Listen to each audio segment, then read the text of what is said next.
and welcome to our special coverage of the Russian invasion of Ukraine. I am Ladi Akiridoluale. The headlines. United Nations confirms 9,029 civilian casualties in Ukraine. Lyudmila Denisova is dismissed as Human Rights Commissioner in Ukraine.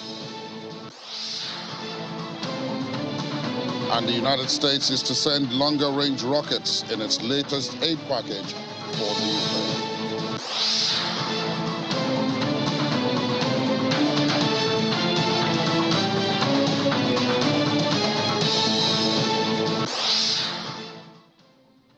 We begin with the news that the United Nations human rights body has confirmed over 9,000 civilian casualties in that country from February the 24th until midnight on May the 30th.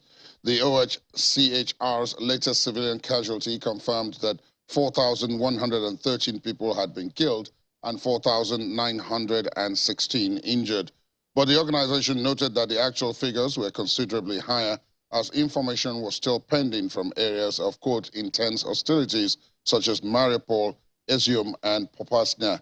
The OHCHR says most of the civilian casualties recorded were caused by the use of explosive weapons with a wide impact area, including shelling from heavy artillery and multiple launch rocket systems, as well as missile and air strikes.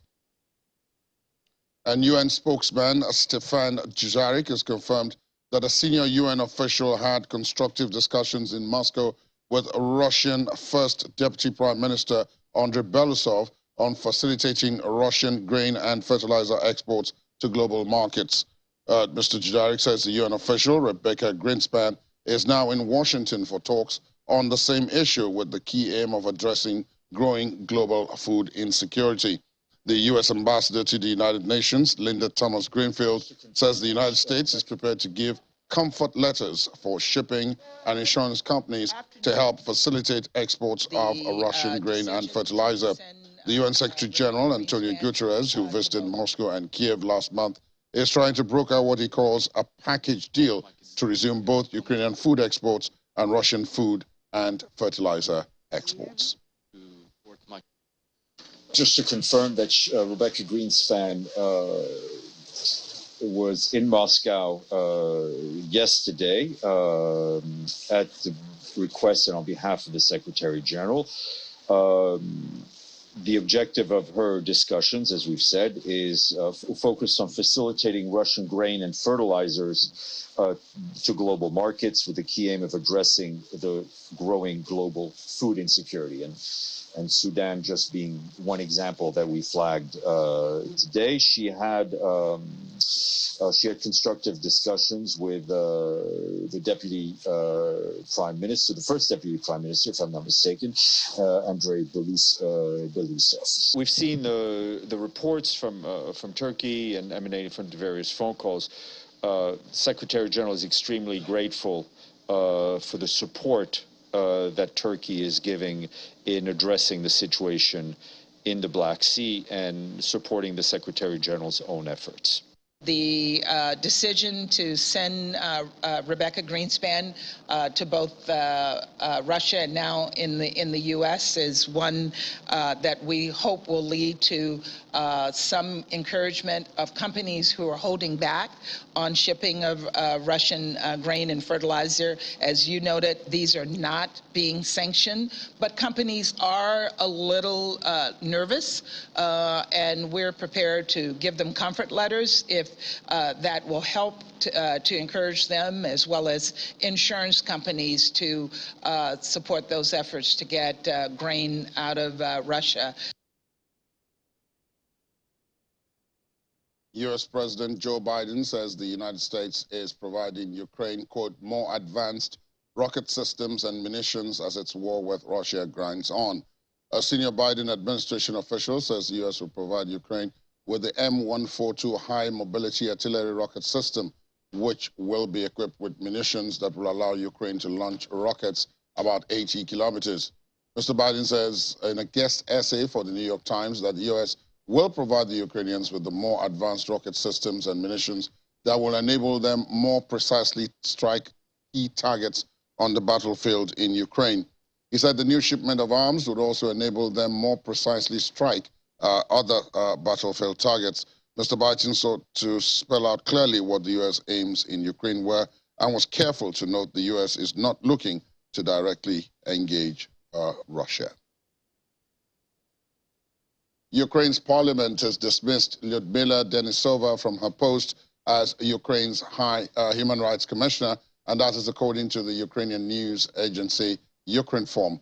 Ukrinform cited a member of parliament saying that the reasons for Ms. Denisova's dismissal are in relation to inadequate performance, including establishing humanitarian corridors, arranging prisoner swaps, and ensuring against the deportation of Ukrainians from occupied territory. Ukrinform also said the member of parliament noted that Ms. Denisova's dismissal related to focusing on the ombudsman's media activity on the numerous details of unnatural sexual offenses and child sexual abuses in the occupied territories, which were unsupported by evidence and only harmed Ukraine. Meanwhile, Ukraine's President Volodymyr Zelensky has accused Moscow of, quote, madness after Russian troops hit a chemical plant in the bid to complete the capture of a key eastern city. Russian forces struck the nitric acid tank in Severodonetsk, prompting the local governor to warn people to stay indoors. He has also pledged for further sanctions after European Union leaders agreed an embargo on Russian crude oil exports that will take full effect by the end of 2022. The ban aims to halt 90% of Russia's crude imports into the 27-nation bloc by the end of this year. На Херсонському напрямку маємо певні успіхи, як і просування на Харківщині. We have some success on the Kherson operational theater, as well as advances in the Kharkiv region. Ukrainian armed forces are withstanding the occupiers' pressure in Zaporizhzhia region, where the main areas of action are Huliapol and Orekhov. On this broad theater, we should note that our defenders are showing the utmost courage and remain masters of the situation at the front, despite the fact that the Russian army has a significant advantage in terms of equipment and numbers. Of course, everyone in Ukraine wants that all of our territories, all of our people were liberated right now, as soon as possible. The full reconquest of our territorial integrity should be our aim, but we should cherish the value of human life. We will work a new curtailment for Russia for this war. Once the 6th sanctions package is implemented, we'll immediately start preparing the 7th. In the end, there should be no meaningful economic relations left between the free world and the terrorist state. Такої війни вже не дивує, що для російських військових. And meanwhile, Ukraine is said to be losing 60 to 100 soldiers every day as killed in action and around 500 soldiers as wounded in action. Those were comments by President Zelensky in an interview with the American TV channel Newsmax. In his words, Putin cannot win and the world must stop defending him amidst the latest atrocities committed by Russian troops. Kiev's top prosecutor, Irina Venediktova, says Ukraine has identified more than 600 Russian war crime suspects and has started prosecuting around 80 of them. She says the list of suspects includes top military, politicians, and propaganda agents of Russia. Venediktova, who was speaking at a news conference at The Hague, said Estonia, Latvia, and Slovakia had decided to join an international investigation team in Ukraine, which was originally formed by Ukraine, Lithuania, and Poland in March to enable the exchange of information and investigation into suspected war crimes and crimes against humanity.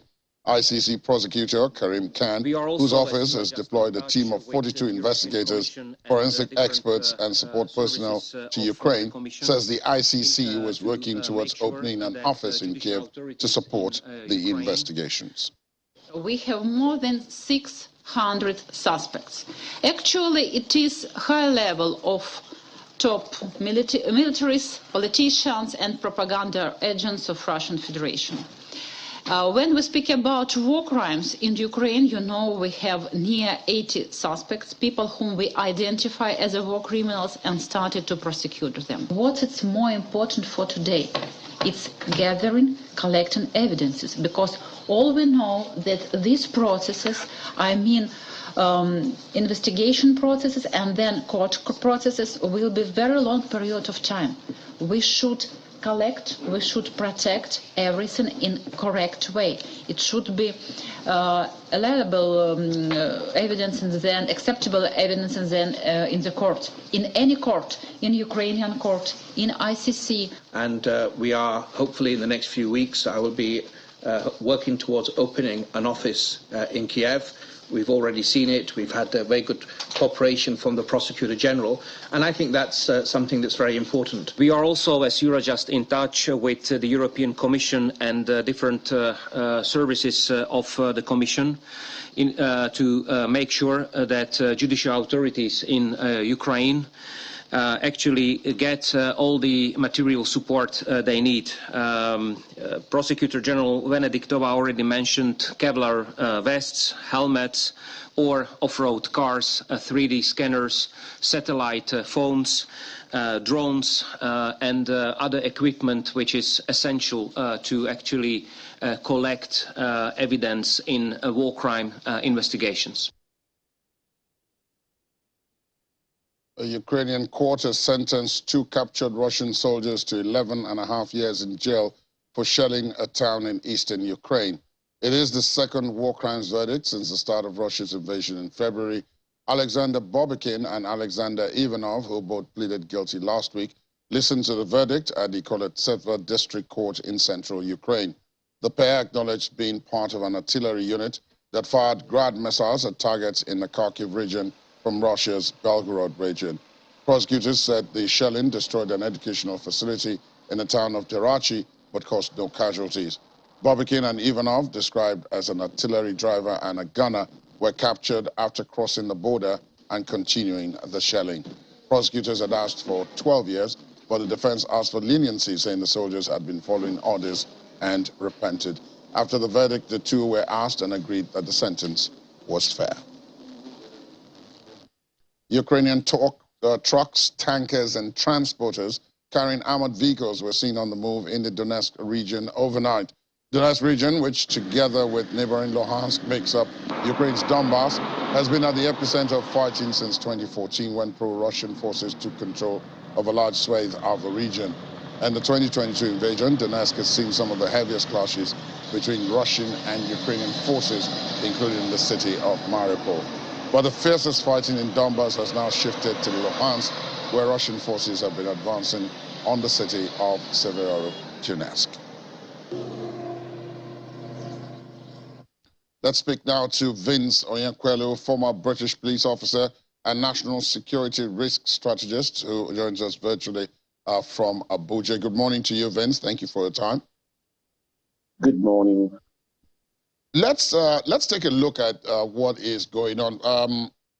Quite a number of people had predicted this, that after the initial flurry of activity, this was going to get bogged down into a grinding sort of battle.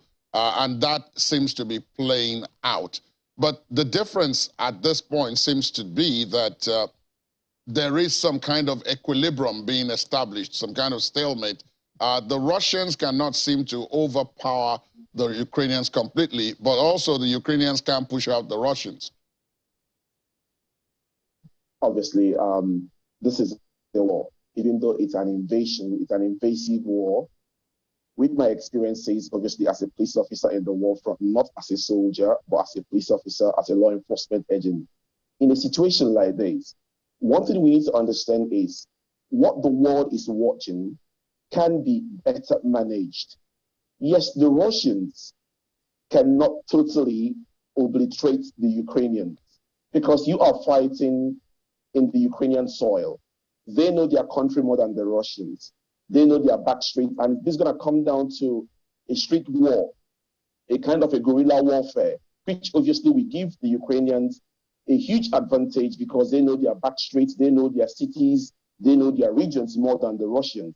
So if this comes down to a kind of a guerrilla war, a street fight, you're going to have a lot of advantage on the side of the Ukrainians. However, on the side of the Russians, they are fighting this war on the scale of Ukraine. Most infrastructures that will be destroyed will be that of the Ukrainians. Most houses, properties that will be destroyed will be those of the Ukrainians. So I'm thinking that there's no win-win situation in this. The Russians will lose their generals, they will lose their soldiers, they will lose their tanks. Ukrainians will lose more because most of the properties, the bridges, the road network, airports, schools, hospitals that will be damaged will be that of the Ukrainians. But what the world is trying to force us to understand, with all due respect, is one side of the story. If you want to make peace, allow the world to have a balanced information from the side of Ukrainians and from the side of the Russians, so we can know how to bring peace. Because right now, what we need in Ukraine is peace. The damages, the poison of the underground water in Ukraine, the poisoning of the environment in Ukraine will take over 100 years to be corrected, if not more. So let's get to understand the narrative. What we seem to understand, because propaganda plays a key role when you try to solve such a crisis. What we hear right now is mostly the stories from the side of the Ukrainians. We rarely hear nothing from the side of the Russians. If you go on the internet, Russian TV has been banned. If you go to DSTV, you cannot watch Russian TV. If you go to Facebook, Russian TV has been cut off. We need to allow these two parties to air their view. When there's such conflict, when the two sides air their view, they kind of vomit their angst, they vomit their anger. So psychologically, there is a platform to initiate for peace. But right now, if you go on the social media, you see people like The Economist, Fox News, CNN, BBC, Al Jazeera, all playing one narrative against the Russians. Let's look for peace. Let's hear from the both sides. And for the people that we are jailed 12 years, honestly, if there were war crimes established by a competent court of law, obviously they should go in and serve their time. However, if these are soldiers that were being fired upon by enemy fire, by enemy forces, and these soldiers are returning fire as soldiers that are trained to return fire, soldiers that are trained to kill, they are not priests that are supposed to say, stop shooting, let's negotiate. When you fire at a soldier or soldiers, they are trained to return fire. So if these men were returning fire, defending their lives, I'm not sure you're going to call that a war crime if you are trying to be equal here. And I think let the court be competent, balanced court. It shouldn't be a court that should just be emotional because it's a Ukrainian court in Ukrainian soil. Thank you. Let me switch over because you talked about peace. The major peace effort that had taken place earlier was the one that Turkey tried to broker. And again, Turkey is trying to broker another one now, and it's trying to use the good offices of offering some level of carrot on one side or the other. But it seems as if, as been said, there are some flies in the ointment, pardon my use of the phrase, and some of those flies are insisting that peace is not on the cards now. And some of it has come out actually publicly to say that, look, we cannot go for peace now because there are other things that are at play. It's not just Russia and Ukraine anymore. Do you think that if Ukraine and Russia were let alone, just like President Zelensky had said, a meeting between himself and President Vladimir Putin, perhaps we could be getting somewhere with restoring some peace in Ukraine without all these other bodies like the EU, NATO, and China, and all these other people?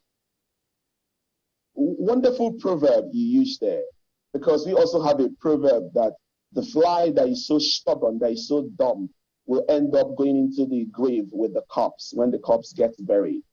Obviously, if Zelensky had a chance to speak to Putin, I think as men, as full-time presidents of their nations, they can have a banter, they can talk to each other about their anger, about others' behavior.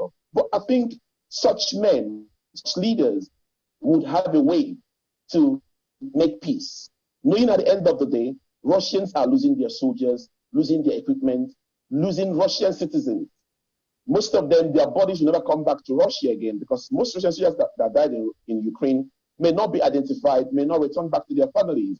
The same way Ukrainians are losing their family members, their citizens, and total destruction of their infrastructure and environment. I think, will the world allow Russia and Ukrainian president to speak? Obviously, there are so much interest. War is a huge billion-dollar business. All the machines of war that's coming to Ukraine. Let me tell you something that you may not understand, because I've been in this kind of situation. Most in the military, most of the machines of war they used to kill has expiry dates.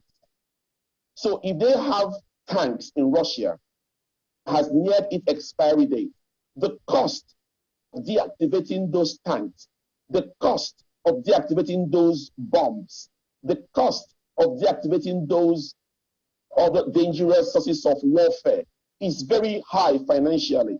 So at times you hear about nations going to play war games, or you hear about countries going to war.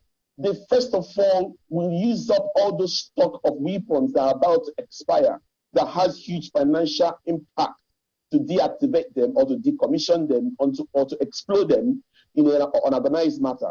So most of what you're seeing that is being dropped in Ukraine are ammunition that are nearing their expiry date. So to the Russians, they are even happy that financially they are reducing the cost of demobilizing or deactivating these weapons of fire. So I think the EU, the Americans, the BRICS nations, I'm talking about the BRICS here, the Brazil, the Russia, the Indians, the Chinese, the South Africans, and we got information that another two nations are about to join the BRICS, to now call them sub-BRICS nations. So we're talking about Saudi Arabia and Argentina, thinking of joining the BRICS to call them now sub-BRICS. So I think they should allow Russia to speak to Ukraine. These are brothers. They share traditional and cultural values. Most people of Russia understand Ukrainian language. Most Ukrainians understand Russian language. What they are doing is a banter that can be solved if they bring the leaders, the stakeholders in Russia and Ukraine, and somebody can moderate for them. But because there's so many economic interests, there's so much interest about who sells gas to Europe, there's interest about who sells oil to Europe, there's so many interests that other nations want to become pivotal, to be seen, be actively involved in this. But at the end of the day, human lives are being lost unnecessarily. Russians should be allowed to speak to the Ukrainians. Those that are playing this banter of this oil ointment and the flies around it, yes, they're trying their best, but let Russians speak to Ukrainians. They will have their banter, have their disagreements, but they will realize that their citizens are being killed, their countries are being demonized. Thank you very much, Vince Onyekwelu, former British police officer, national security risk strategist, for your perspective this morning. It's been a pleasure having you with us. Thanks for having me. Good morning. After the break, the chair of Russia's Federation Council says the country won't suffer from an EU oil embargo. We shall be scared.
Thanks for staying tuned. Welcome back. Slovakia will supply Ukraine with a long-range artillery system in the next few days, and that's according to Slovak president during a visit to Kiev. The Slovak-made 155mm self-propelled howitzer, nicknamed Zuzana, has a long-range, high accuracy, and rate of fire. President Zuzana Kapitova also addressed the Ukrainian parliament, held talks with President Zelensky, and visited Borodyanka and Irpin towns near Kiev, where Ukraine has accused Russia of committing war crimes. Moscow, however, denies that allegation. Danes vote today to decide whether to join the EU's defense policy, potentially becoming the final holdout in the bloc to radically reassess its security. Denmark is the only member of the 27-nation bloc not in the common security and defense policy, having secured exemptions from it and the EU euro currency in a 1993 referendum on the Maastricht Treaty, which laid the groundwork for the modern EU. If the notoriously EU-critical Danes vote to abolish the opt-out, as polls suggest will be the case, it would mark another significant shift in policy for Europe after Russia launched the invasion in February. Participating in the common security and defense policy would enable Denmark to take part in joint EU military operations such as those in Somalia, Mali, and Bosnia. Only Rome supports giving Ukraine candidate status in the European Union, with all the other major EU members opposed. And that's Italian Prime Minister Mario Draghi's assertion. He says the bloc's officials will try to draft a fast-track proposal for how Kiev could join sometime in June. Mr. Draghi noted that most states wait for years to become candidates, let alone for EU membership itself, and that EU has proposed various other arrangements to sweeten the pill, but none of them were acceptable to the government in Kiev. Ukraine submitted its application for EU membership on February the 28th, 4 days after the outbreak of hostilities with Russia. The European Council acknowledged the European aspirations and the European choice of Ukraine in March, and said they had swiftly passed Kiev's paperwork to the European Commission. Let's talk now to Dr. Godwin Ibe, who is the chairman of the Nigerians in Diaspora organization in Russia. He joins us virtually from the capital of that country, Moscow. Good morning to you, Dr. Ibe. Thank you for your time this morning. Good morning. Thank you for having me. So many people don't really know how things are in Russia. A lot of the news is skewed to Ukraine and what is going on in Ukraine.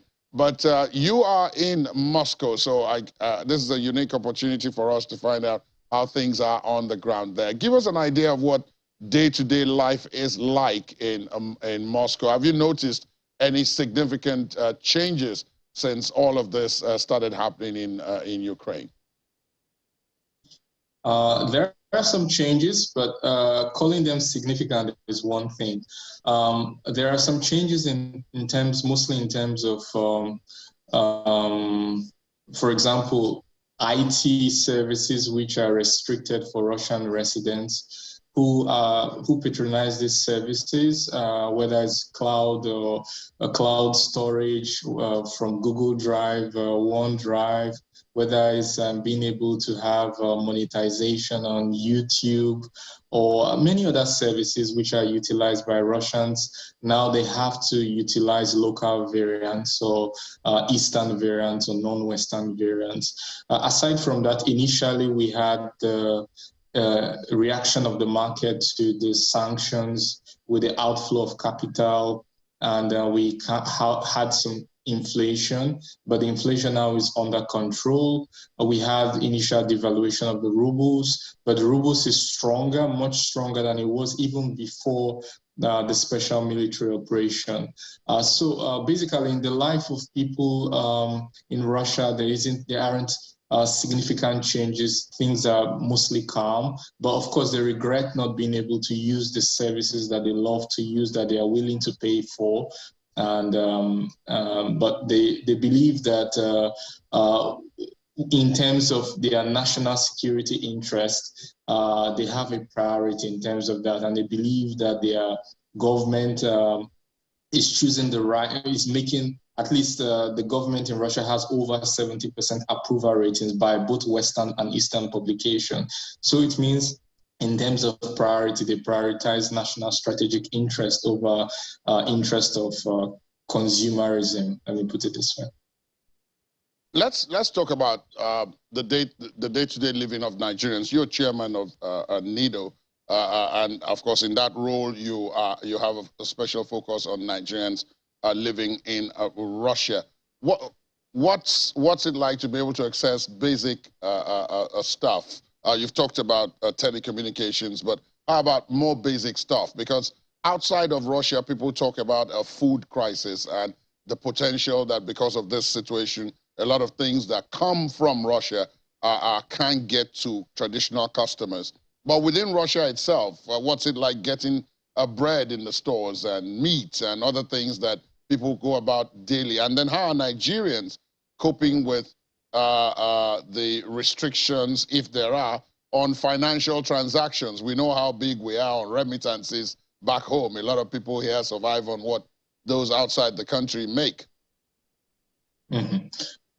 Very good. That's a very valid question. I will tell you that in terms of lifestyle of Nigerians in Russia, much hasn't really changed.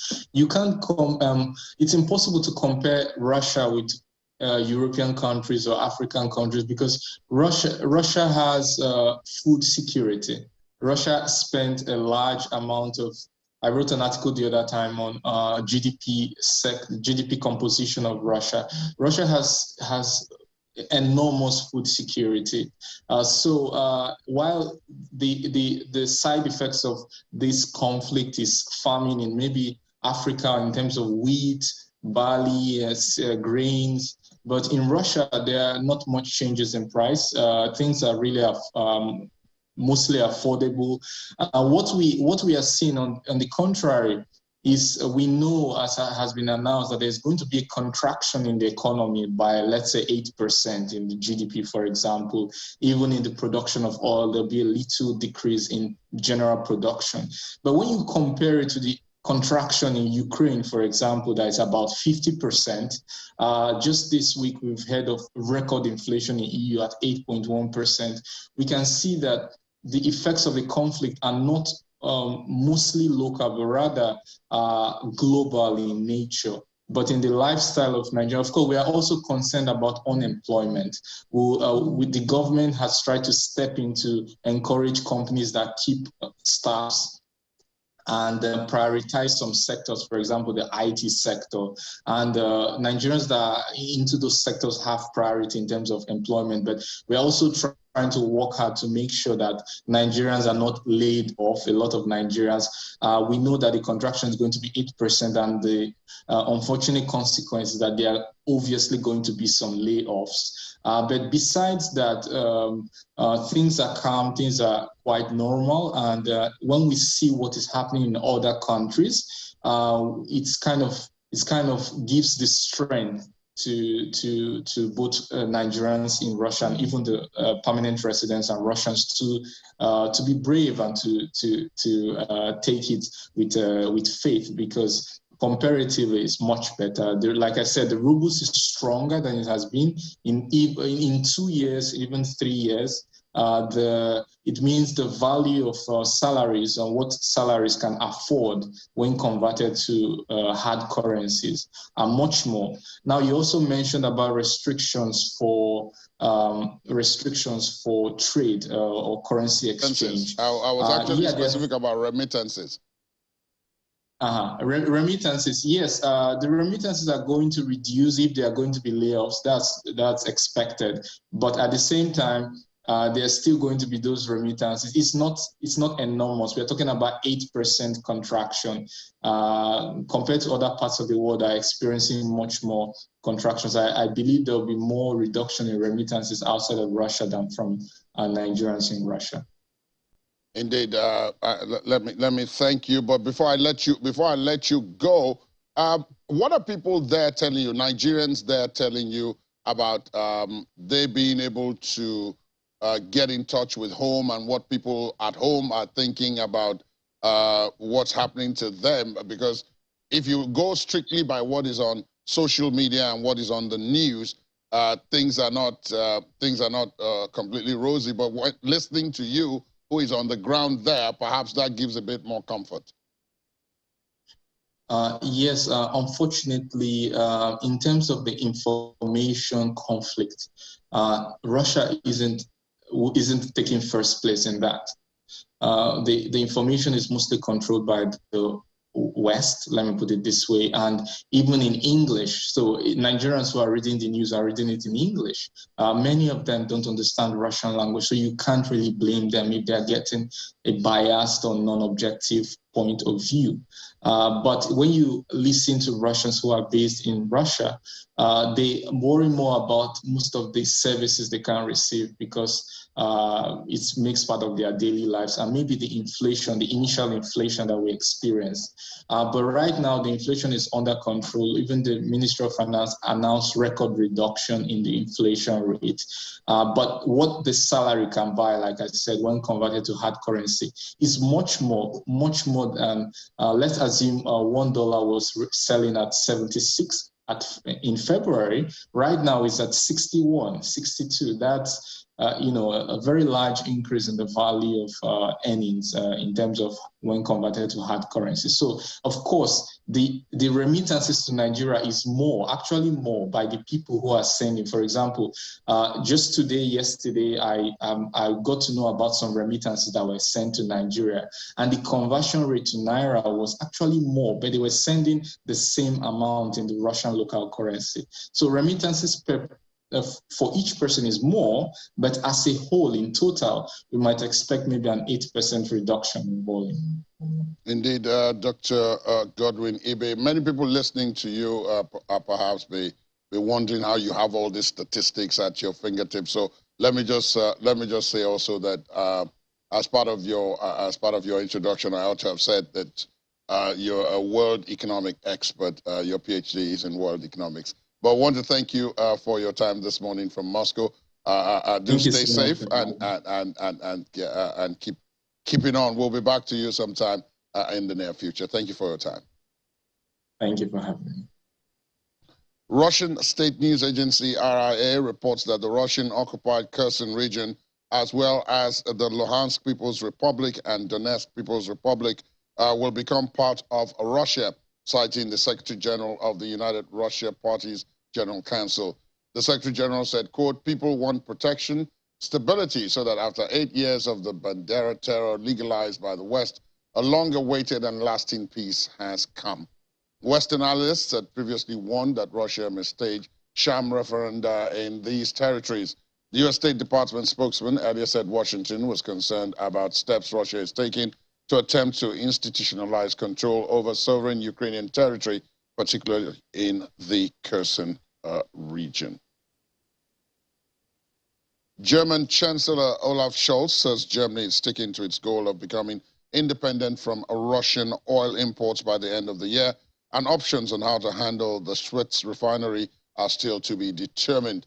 Asked whether a nationalization of the Russian-operated refinery was an option, Mr. Scholz said, we will determine at the end of our discussions which way we will take, which way we think is the right one. Mr. Scholz defended the position of some countries like Hungary, which would not be able to end the imports of Russian oil as quickly as Germany, saying the import ban would not apply to deliveries via pipelines. The embargo decided by the EU heads of state and government is to take effect with transitional periods. A spokesperson for the EU Commission said that 6 months were planned for land-transported crude oil and 8 months for refined products.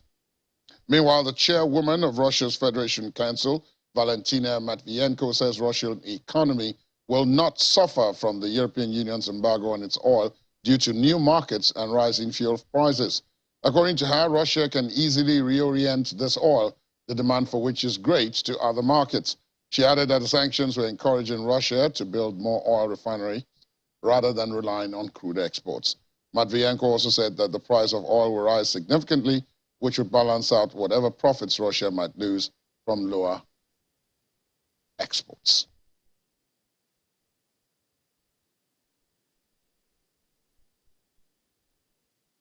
Well, Ini John McWow of our business desk is here to unpack some of these stories as well as their implications, but that will be after the break, where we'll also have Ukrainian footballer Zinchenko in tears ahead of a World Cup playoff.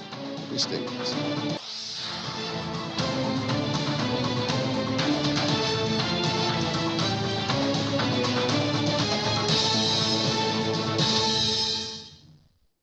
Thanks for staying tuned. Welcome back to our special coverage. Ini John McWow joins me now. Ini, another day. Yes. Another tough one. Another tough one. And incidentally, you know, I was thinking about it. A whole lot of things are happening, and it always has to do with the economy because, the West cannot get involved militarily, so all they have to deal with is economy. So we always have something going on in that area. Speaking about that, from today, as we discussed yesterday, the day before yesterday, the Russians have made good yet another threat. Yeah, so they're not waiting to that end of the year that the EU is talking about when they're going to disengage. So I think they are doing this in phases. So now it's the turn of Denmark, the largest oil gas buyer in Denmark, and they have a contract with Shell. There's a Shell energy contract with Germany, which is, you know, the biggest consumer. Indeed. So they're cutting them off from today. They're not going to get gas from Gazprom. And I did hear you. I think there's so many varying observations about all of this, but we all know that the reality stocking is right there. Yesterday, Germany's inflation was out, and it's the highest since 1973 at 7.9%. I mean, that's not just a figure. That's actually a reality of prices, you know, or prices of what, you know, people buy, what people consume, what manufacturers are facing. Later on, we'll talk about aluminum and some other metals, and we'll see how it's also affecting them there. So it's the reality at this time. In the UK today, we see that petrol has gone to a record high because of the proposition to ban Russian oil by the end of the year. In Italy, they also have a high inflation. You know, so these are the realities. And I know this is international politics. There are so many interests to protect, you know, so you get a lot of varying opinions. But the truth is the war is not good for anyone. It's not good for Russia. It's not good for the West. It's not even good for Nigeria or African countries. That's what my last guest, the chairman of NIDO in Russia, was saying, that, look, even though, yes, there are restrictions on a couple of things, the truth is that those imposing the sanctions are also suffering They are suffering it. The US is feeling it. The UK is feeling it. Africa is feeling it. The EU now is hunting. I think one of the European countries was in Egypt. They're in Egypt yesterday to try and get gas. Absolutely. I mean, it will take a lot of investment to even it will take time too. And it will take time too. So what's going to happen to the people at that time? What's going to happen to manufacturing and industries at that time? And you did reference this next one a little bit earlier when you talked about aluminium. Exports from Europe. China is, again...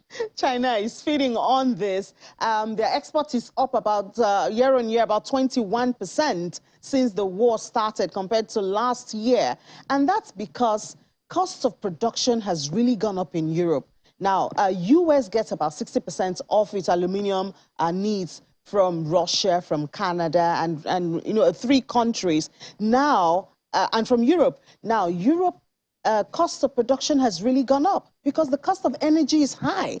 So what happens is China is producing it at a cheaper rate, so even some countries in Europe are turning to China to get aluminium and zinc and some other metals. Even the US is also turning to China. You know, so you can't say there's no impact or Germany will not feel it.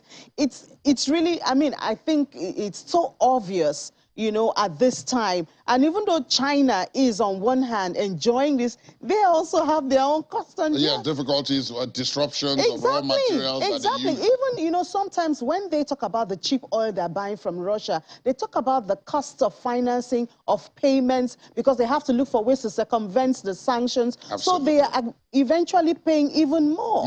You know, even though they have a little bit of buffer and all of that, but it's not just a sweet... Nobody is escaping unscathed. Nobody is escaping. Now, before the program, you and I were talking about the Ukrainian national currency, and I bet that most of our audience didn't even think about the fact that Ukraine has a national currency, the hryvnia.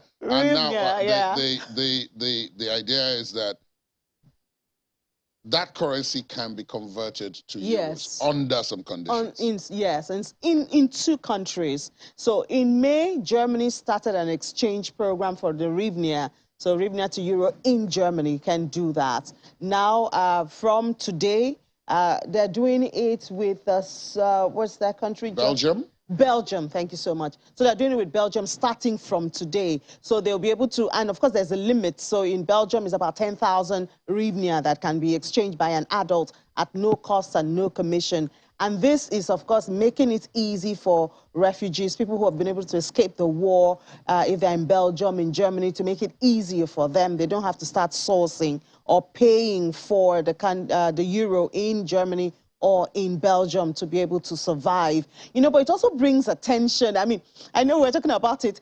A lot of questions as to Ukraine itself has said that 35% of its country has been shut down. That's Infrastructure, schools, institutions, trade, and all of that. But the hryvnia is still doing almost the same way it was doing before the war. Before the war, it was exchanging about 27 for a dollar. Now is exchanging about 29. And we talked a lot about the rubles. That's right. And how they too have Yes. But, you know, even the ruble seems not to be as valuable as the hryvnia. And we wonder, with all of the destruction and disruption to trade, you know, what's going on? I mean, for the rubles, we see the efforts and the plans and strategy of the central bank governor there. But here, we don't hear so much about what's being done. That's right. But obviously, something is being done. Obviously. Is it the aid that is being given to them that is buffing, you know, the value of the hryvnia? I mean, it's not out there, but we do know that something is going on. Yeah, something that we don't know is going on.